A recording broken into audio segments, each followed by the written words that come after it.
مرحبا جميعا، وياكم كيرا، ورجعت لكم فيديو جديد. قبل لا نبدأ هذا الفيديو أدعوكم تشتركون بالقناة وتفعلون زر الإشعارات حتى نوصل أكبر عدد ممكن من الأصدقاء.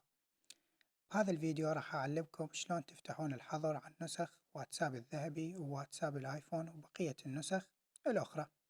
تحتاجون بهذه الطريقة جهاز ثاني يكون يمكم ونسخة الواتساب الأساسية، تسجلون الدخول بيها وتفتحون الحساب مالتكم.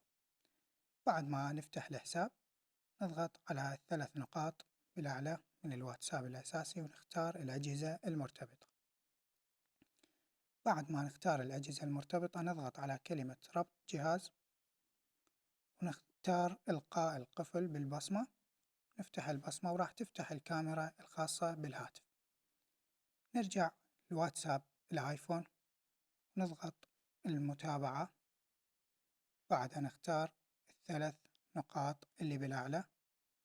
بعدها نختار ربط كجهاز مصاحب.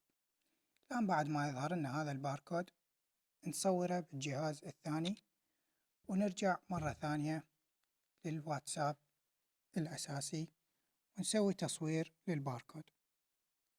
ننتظر تسجيل الدخول يكمل ويانا.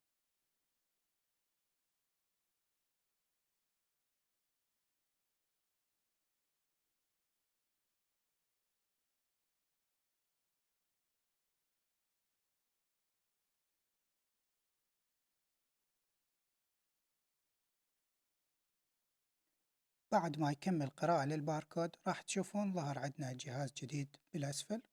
نرجع مرة ثانية الواتساب الآيفون وراح يحمل ويانا الدردشات مثل ما موضح قدامكم. راح تفتح ويانا النسخة بدون مشاكل بالمحادثات اللي حكينا بيها، وأيضا الحالات راح تكون موجودة. مثل ما تشوفون جميع المميزات راح تكون موجودة بهذه النسخة وتقدرون تستخدمونها بدون مشاكل بالمميزات الخاصة بها، مثلا إظهار الرسائل المحذوفة ووضع الشبح والمميزات الأخرى اللي تحتويها هذه النسخة. ضروري هذه نسخة الواتساب الأساسية تعملوا لها إيقاف للإشعارات وما تحذفونها نهائيا، فقط نعمل لها إيقاف للإشعارات. بعد ما تعملون إيقاف إشعارات تسووا لها فولدر أو تخلونها بأي فولدر بعيد عنكم بهذا الشكل، وتستخدمون الواتساب الآيفون بشكل طبيعي، تراسلون منه وتستخدمونه بدون مشاكل. وإلى هنا نكون وصلنا لنهاية الشرح. إذا عجبكم الفيديو لا تنسوا تدعمون القناة باشتراك، خلونا نوصل أكبر عدد ممكن. وأي استفسار أو مشكلة كتبوا لي عليها بالتعليقات وراح أرد عليها إن شاء الله. سلام.